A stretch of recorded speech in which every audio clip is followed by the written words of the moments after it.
Welcome back, everyone, for another deep dive. We love to just get right into it. And tonight we're doing things a little differently. Yeah, we're looking at just one scene, almost like something out of a movie script. But even in this short bit, there's a ton packed in it. It feels like just the tip of the iceberg. You know what I mean? Oh, absolutely. It's amazing how just a few lines of description, some quick dialogue can hint at this whole bigger world, all these characters and events we don't even see directly. Yeah, exactly. So it's like we're detectives, right? Trying to piece together clues, figure out who these people are, what they're mixed up in, what's going to happen next.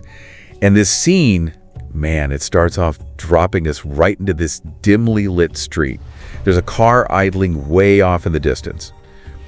And this beat-up sedan pulls up. I mean, you don't get the sense this is going to be a block party or anything. What kind of vibe you get off this setting?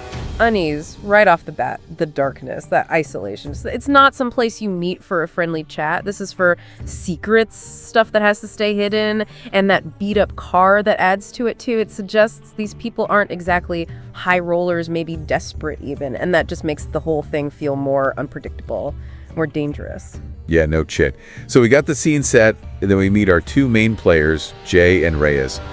Jay's mid-20s hoodie pulled up, practically glued to his phone. Reyes is older, though. You can tell he's been around the block a few times. And he's carrying this duffel bag that, I gotta say, doesn't make me think they're here to swap recipes. What jumps out at you about these two, just from this first impression? The contrast for sure, Jay. He's got this nervous energy, like he's trying too hard to act cool, you know what I mean? But Reyes, there's this stillness about him. He's watching, taking everything in, and it makes you wonder if he's been burned before. Is that why he's so cautious, so careful? I don't even think of that, but that's a good point. Because even when they start talking, there's this tension under the surface, even though they're both trying to play it casual. Like Jay comes right out with it, you got this stuff.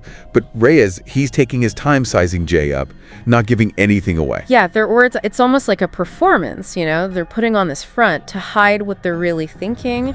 And look at how Reyes reacts to Jay's impatience. He doesn't get riled up or defensive. He just stays calm, almost detached. Could be a power move, right? Just reminding Jay who's holding the cards here. This is where it got me too, reading this scene. Out of nowhere, headlights, flash tires screech, and these masked guys with guns jump out an SUV. Talk about a mood swing, right? Classic way to shake things up, totally throw us off balance and crank up that tension. It's like that moment you're walking down a dark street and suddenly you realize someone's behind you, just instant adrenaline, right? Reminds us no matter how much these characters plan, how smart they think they are, this world they're in. It's wild, it can change in a heartbeat. And then bam, that's where it ends. Gunfire erupts, Jay's diving for cover. Reyes is pulling at his own weapon. I gotta know, who are these masked guys? What happens next? This is killing me. It's supposed to kill you, right? That cliffhanger, it's deliberate, leaves us wanting more, makes us think about the choices these characters made. They went down this dark path thinking they were in control, but now someone else is stepping into the ring and they might be playing a whole different game. So we got Jay and Reyes, each with their own reasons for being there, caught up in all this secrecy and danger, playing a dangerous game. And now someone's come along, up the ante even further. What gets me is how, even in this short scene, these big themes come through: that pull of easy money, the desperation that makes people take risks, the fact that in their world, violence is always right around the corner, trust is a weakness. Really makes you think, puts you in that spot. What would you do if you were just walking down the street, suddenly caught in this craziness? Would you freeze run, call for help? I mean, could you even think straight with all that going down? That's the chilling part, isn't it? We like to think we know how we'd react, but until you're staring down that kind of danger, who knows? It really makes you examine yourself, what you're made of. Absolutely. All right. Well, that's another deep dive in the books, folks. Hopefully we all sleep a little sounder tonight knowing we're not mixed up in that kind of mess. Until next time. Thanks for listening, everybody. Thanks for having me. It's always a pleasure. A 9046 Cord.